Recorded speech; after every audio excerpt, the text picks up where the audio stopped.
100 முறுக்கு மந்த்ரா கடலை எண்ணெயில நானே பண்ணுது ஒரு சேலஞ்ச். உங்களால இந்த மாதிரி முறுக்கு செய்ய முடியுமா? மந்த்ரா கடலை எண்ணெயில முறுக்கு செஞ்சு பாருங்க. ஓகே. சமீபத்தில் சட்டப்பேரவை தேர்தல் நடந்து முடிந்த மகாராஷ்டிராவில் வாக்காளர்கள் தன்னிச்சையாக சேர்க்கப்பட்டு நீக்கப்படவில்லை என்று இந்திய தேர்தல் ஆணையம் விளக்கமளித்துள்ளது. இது தொடர்பாக காங்கிரஸ் சந்தேகம் எழுப்பியிருந்த நிலையில் இந்திய தேர்தல் ஆணையம் இவ்வாறு விளக்கமளித்துள்ளது. மேலும் மாலை 5 மணி வரை பதிவான வாக்குகளின் எண்ணிக்கை அடிப்படையில் இறுதி வாக்குப்பதிவு தரவுகளை ஒப்பிடுவது சரியாக இருக்காது.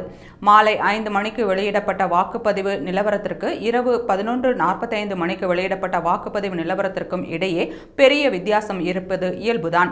வாக்குப்பதிவு முடிவடையும் நேரத்தில் வாக்காளர்களின் அங்கீகரிக்கப்பட்ட முகவர்களிடமிருந்து வாக்காளர்கள் எண்ணிக்கை பற்றிய விவரங்களை கொடுக்கும் சட்டப்பூர்வ படிவம் 17C இருப்பதால் உண்மையான வாக்காளர் எண்ணிக்கையை மாற்றுவது சாத்தியம் இல்லை. மகாராஷ்டிரா வாக்காளர் பட்டியல் தயாரிப்பில் வெளிப்படைத்தன்மையுடன் விதி அடிப்படையிலான செயல்முறை பின்பற்றப்பட்டது. மாநிலத்தில் வாக்காளர்களை நீக்குவதில் முறையற்ற செயல்முறை எதுவும் இல்லை.